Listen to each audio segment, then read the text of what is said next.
Je présente ici une caméra CCD qui fonctionne avec le logiciel Caliens. On voit une prise ici qui fait le lien via un câble USB qui fait le lien avec l'ordinateur et le logiciel. Alors, voyons un petit peu où se situe la surface utile de détection. Vous voyez qu'on a ici une fente d'ouverture et au centre, on distingue une barrette brillante. Eh bien, c'est la barrette CCD, constituée suivant la verticale d'un seul pixel et suivant l'horizontale d'un ensemble N de pixels.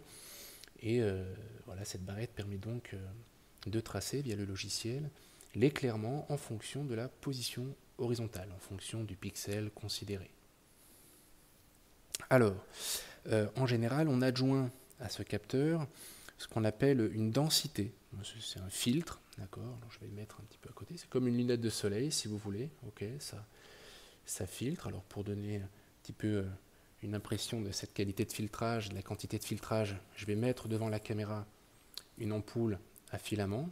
La caméra adapte son temps d'ouverture de manière à ne pas être ébloui, mais à l'œil, on est ébloui.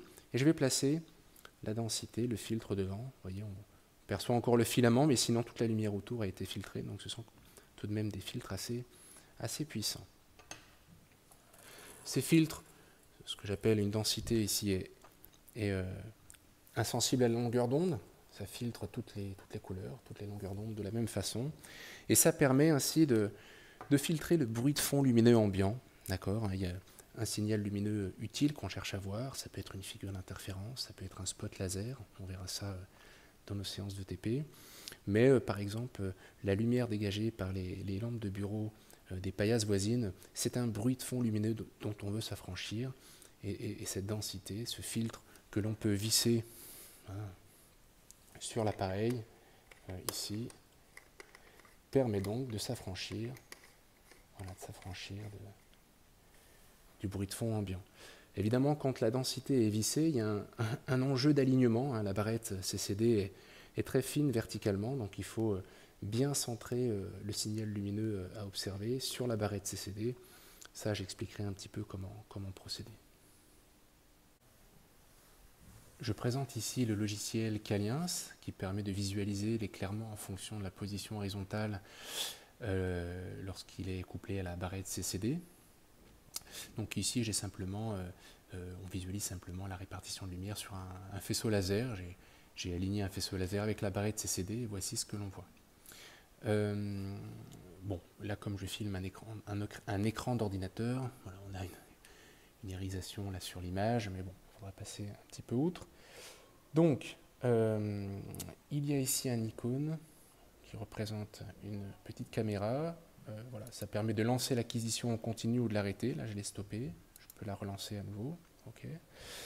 Ensuite, qu'observe-t-on en ordonnée? On observe évidemment une grandeur qui est proportionnelle à l'éclairement, dont on a déjà dit qu'il était proportionnel à la puissance lumineuse.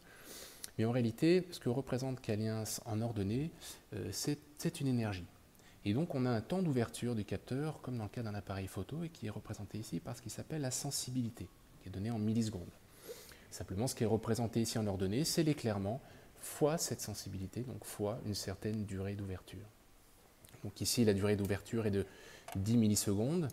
Si je la modifie et que je mets 5 millisecondes, voyons un petit peu ce que l'on observe. Eh bien, on a la courbe qui est homothétiquement, de manière homothétique, est divisée par 2. Voilà, si je reviens sur 10 millisecondes, je retrouve la courbe de départ. Donc ça, c'est pas inintéressant de régler la sensibilité de manière, par exemple, à zoomer sur des signaux de faible intensité. On met une grande valeur de sensibilité pour voir clairement à l'écran de faibles signaux. Et puis, si un signal est trop lumineux, trop intense, on peut baisser la sensibilité pour l'observer également. Alors, je rappelle que Caliens, la barrette CCD plutôt, est un capteur linéaire en éclairement, okay, contrairement à notre œil qui est un capteur logarithmique. On peut utiliser aussi un système de curseur. Je l'ai fait apparaître en cliquant sur un icône là-haut.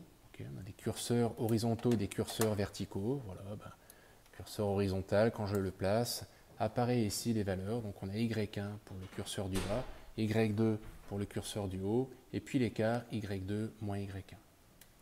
J'ai aussi des curseurs verticaux, qui permet de pointer des positions voilà, horizontales. Et de la même façon, j'ai les indications numériques ici, x1, x2, et puis l'écart, x2 moins x1. Tout cela en millimètres.